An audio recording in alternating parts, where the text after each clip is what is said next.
And here's Steve Bannon waving the same flag as if Donald Trump is also not one of these oligarchs. Here's our position. You're not going to reform it because we're going to get it shut down, all of it.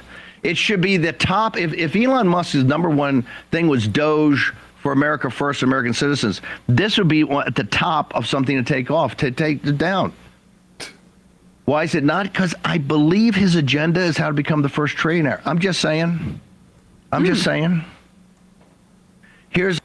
That is his agenda, and it always was. That's part of what he's obsessed with in terms of funding these primary challenges for anybody that goes against the Trump agenda. The goal is for him to maximize his net worth while the Republicans have both the House, the Senate, and the presidency. That's what he's trying to do. But, yeah.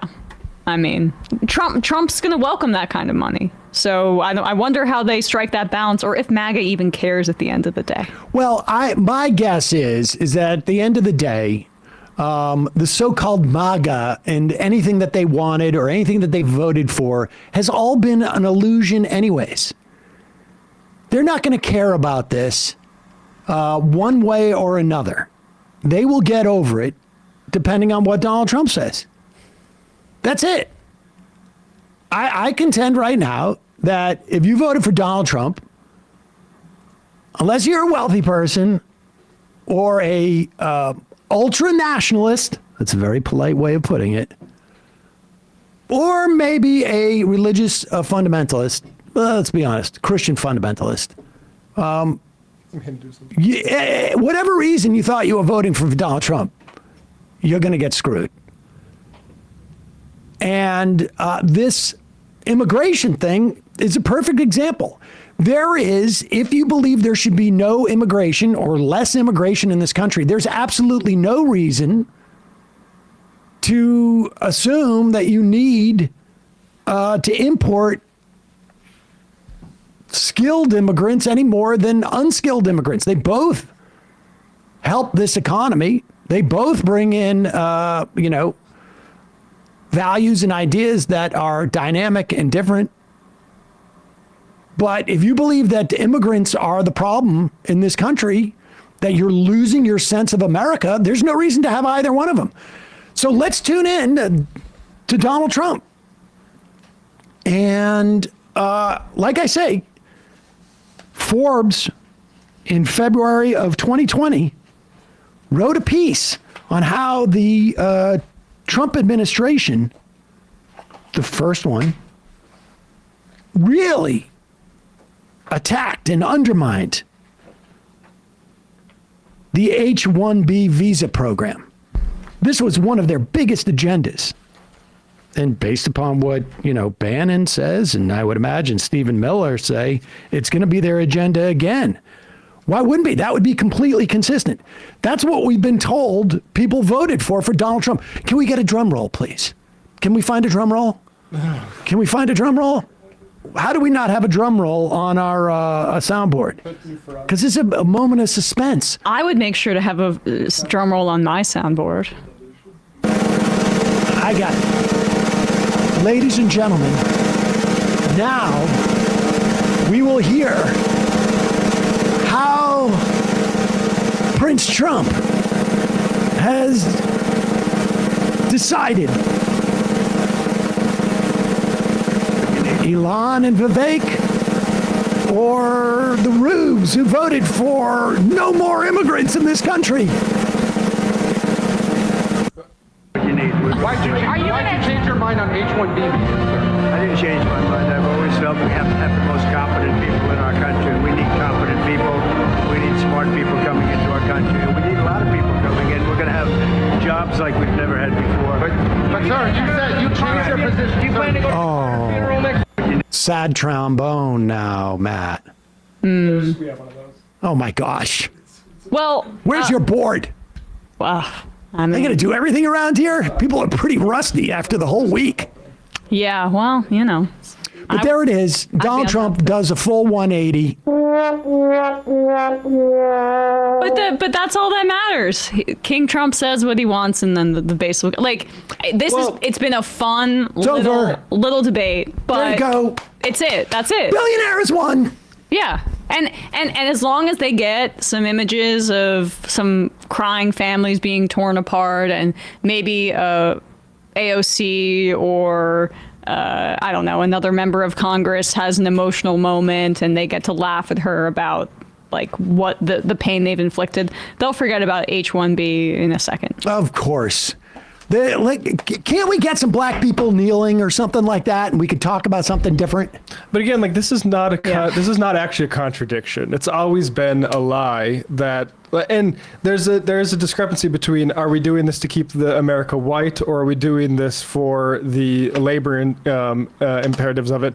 And I can't remember who exactly said, but one of the right-wing sort of intelligentsia guys said, well, Americans should like the H-1B program because it's causing brain drain from all these other countries. And it's like, so, okay, the wages get suppressed. If I wanted to go into tech, it's going to be suppressed by people from other countries that are going to work more for less, who might be the exact same competency.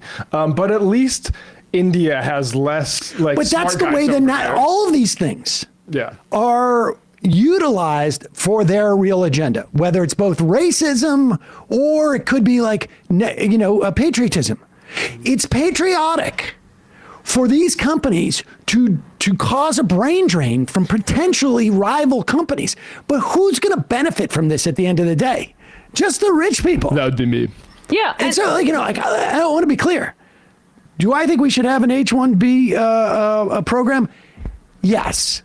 But should we be extracting money from corporations so that they don't save on the delta? If there really is, technical know-how that we need to fill the gaps, that's fine. But you're going to pay for it.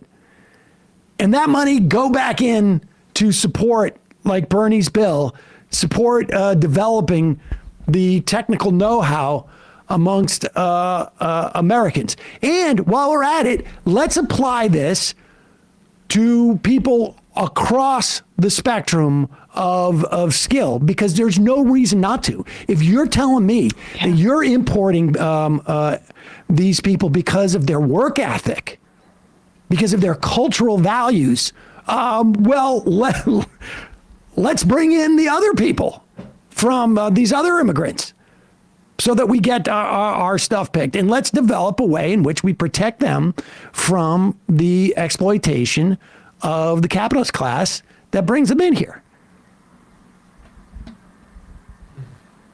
Yeah, Niall from Trinidad. Time to hire some skilled immigrants to handle the soundboard. But but that's part of the thing where it's like, what scares me about this era of Trump is that he does feel kind of untethered from really any promises outside of just the toughness on immigration, which is going to be brutal. But like he I think in part because the Democrats abdicated leadership and responsibility over these past 4 years and never made it so that people, like government, was delivering for them, and in a robust way and in a way that was tangible and made sense, and there was an overarching narrative, that there's a section of like folks where either they stayed home or Donald Trump makes them feel like he's plan beats no plan. Or I'd rather be entertained by my government, which both parties suck and they're not doing anything for me. And at least with him, plan beats no plan, even if the plan keeps evolving and is really made based on nothing. Actually, concept of a plan beats no plan. Exactly. And we're going to hear in history this like rewriting of this time period to talk about Donald Trump as a political force. And in terms of his charisma, I think that is valid. But there were millions of missed opportunities to put this guy in the dustbin of history where he should be. And that's a failure of the opposition party, which is basically a coalition of people who just are not Republicans, as opposed to a party that stands for something more broadly. Folks. I mean, we had to bring up the Democrats. Yeah. Yeah, well, we got plenty of Democrats. time. We're just at the beginning of the year. Although we have to do it at the end because that's when our Soros stops, tuning in. And it's past 1 p.m. It's his afternoon nap time. Exactly. Hey, folks, don't forget to hit the subscribe button and check out our daily show. We do it every day at 12 p.m. Eastern for about 2.5 hours. We even take phone calls.